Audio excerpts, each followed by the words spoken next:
my statement is this.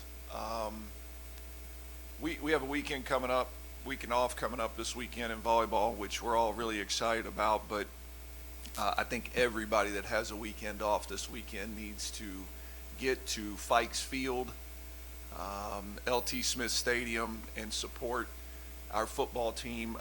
They have been through an incredible stretch, and I'm pumped about them. I'm telling you guys, I think they may be the best team on the hill this fall. I love their team. I love how they're competing.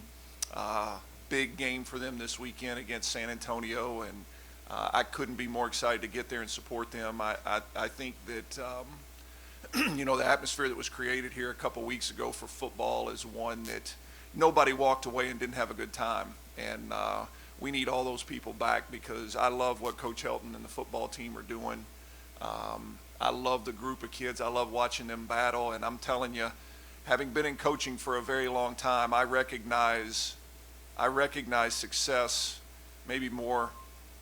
I recognize it before it really is apparent, maybe even on a scoreboard. And I'm telling you that those dudes got something to them. And I hope everybody comes out and supports them. It's going to be a great weekend. So with that, we play Wednesday at Eastern Kentucky, and then we have a very unheard of weekend off. And we're looking forward to doing that after a long trip to Miami. So with that, I'll take questions.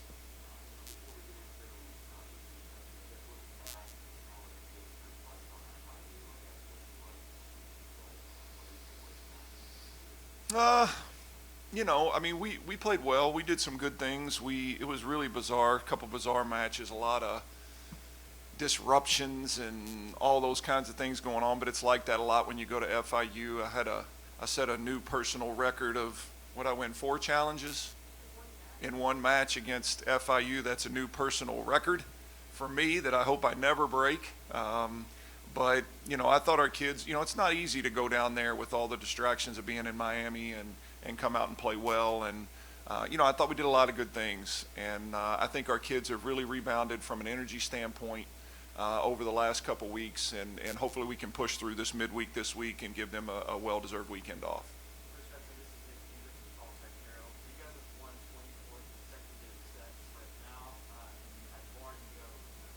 Mm-hmm. Mm-hmm.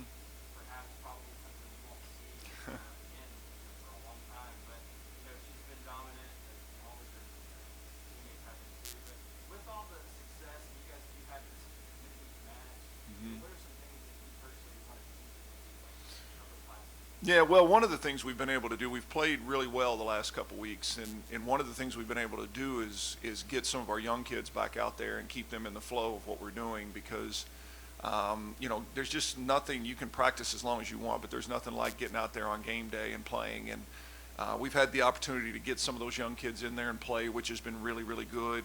I hope we can do that again on Wednesday. We'll see. It depends on the flow of the match. But we've played at a high level, which has given us separation early in sets, which has allowed us to do some of those things. But it's just really important for our team right now let me say it this way. It's really important for our coaching staff right now to watch film and be a part of these matches with a very critical eye, and make sure that we're finding things that we can improve on, so we're not, I just talked about, people don't need to be trapped by that scoreboard. On the scoreboard, it looks like our football team hasn't been playing super well, but I'm telling you, I think they're playing at a really high level and doing some very, very good things.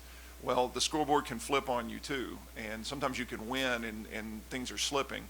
And we need to make sure that we're watching and doing things with a critical eye, so we're getting better regardless of the outcome on the scoreboard.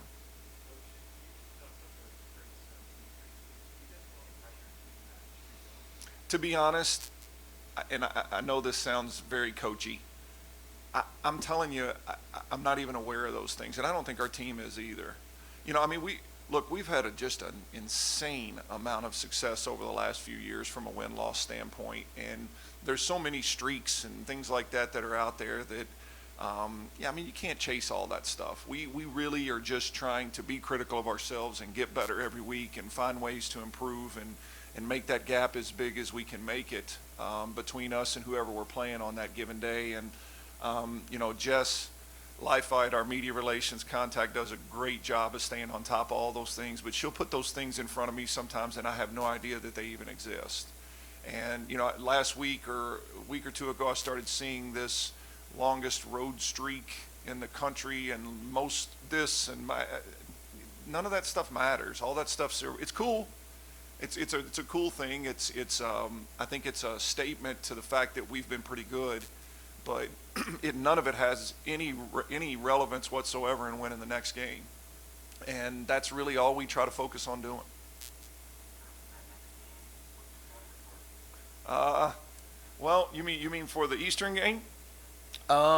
We just started looking into them a little bit this morning. Eastern's, it's been a long time since we played Eastern Kentucky. I think we played them here a few years ago on our home court.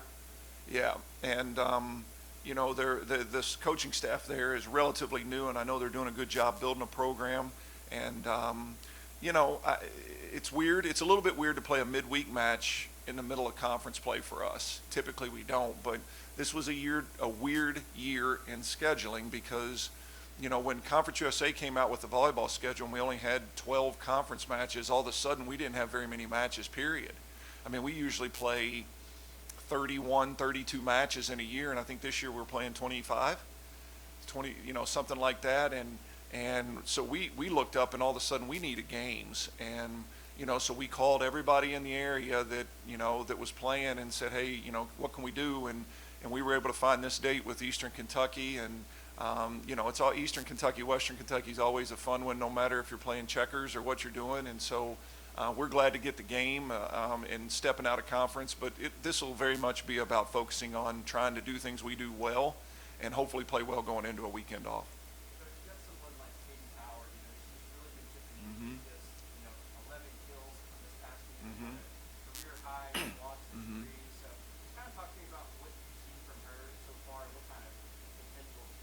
Yeah, she just keeps getting better. She's truly a gamer. She's a kid that just shows up and, she's ahead of herself a little bit right now in terms of what she's actually accomplishing from a statistical standpoint. I don't know. I think she's hitting close to 300 on the year right now, and I'd be shocked if she can sustain that throughout the year. I hope so. I hope we're sitting in here talking about it in December that she's still hitting close to 300. But it's an unrealistic ask for a freshman in the role that she's in. But she continues to do things well. She continues to do what's being asked of her. She continues to keep it simple, which I think is really important for a freshman, is to not try to be overwhelmed by everything. And we try to keep it simple with her. And so she continues to get better, and we're excited about the future for her.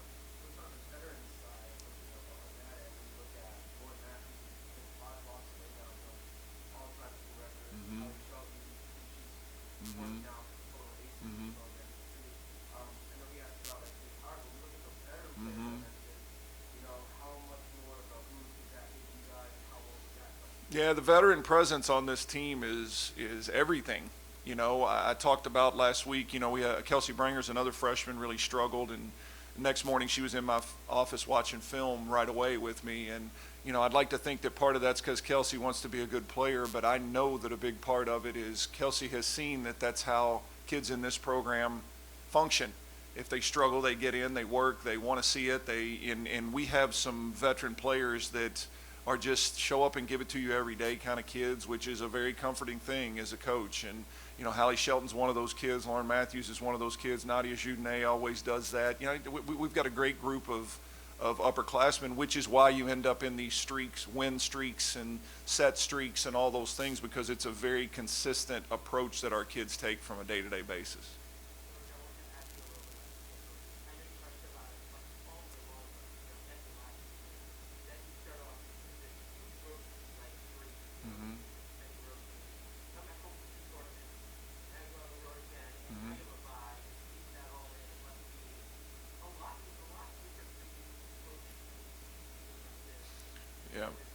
Yeah, it's just there's a lot of ups and downs in this schedule, and scheduling this year was very, very difficult because there were so many unknowns. I mean, we didn't even have a conference schedule until late in the summer, and so it was almost impossible to know, to schedule, to know how many games you needed, what level of game you needed, all those kinds of things, and then so many teams are so different because of the COVID, the kids coming back and the transfer portal. And so it's a real moving target, I mean, there's teams on our schedule this year that perennially have been teams that win 20, 25 games that have really struggled. And then there's other teams that have struggled in the past that are doing well. And so it's kind of a moving target. And, you just do the best you can with it. And then once the season starts, you put that to bed and you go play the teams that are in front of you. No, it was a short trip to Miami. It rained. I thought it was supposed to be sunny in Miami, but we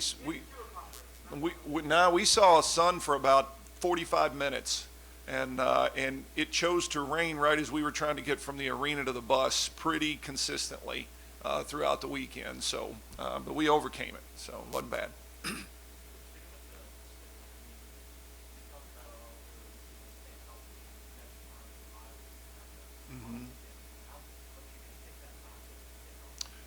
Yeah, to me, this weekend is about emotional, mental rest as much as it is about physical rest. Physically, I think we're in pretty good shape. Nadia got dinged up a little bit this weekend right at the end of the FIU deal, but I think she's going to be fine. So physically, she's banged up a little bit, but for the most part, we're in really good shape physically. We've tried to be intentional about protecting their bodies a little bit, but this is about just taking an emotional break. When we get back from this bye, we got 8 games left, which is incredible that it's already to that point. And so I really want them to just take this time this weekend and get away from volleyball and get away from each other and just try to refresh a little bit. And hopefully they'll get the opportunity to do that.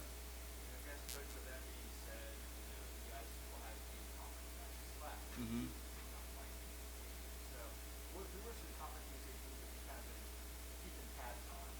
Yeah, Middle Tennessee's been a big surprise so far. Middle Tennessee swept Charlotte in the opening weekend. I think people going into the year when they looked at our side of it would have said Western Kentucky and Charlotte were the 2 teams, to really look out for. And Middle opened with a 2-game sweep over Charlotte, beat them on back-to-back days, and then Middle just went on the road and split at Marshall, which is another really good weekend. And so that's who we'll have coming off the bye, and they'll be coming to Diddle Arena, and so we know we're going to have to really be ready for a much improved Middle Tennessee team coming in here in a couple weeks. And so that's where it'll start, and then from there, to be honest, I don't even know what order we play them in. I know we'll have 6 left, and we'll keep trying to get better.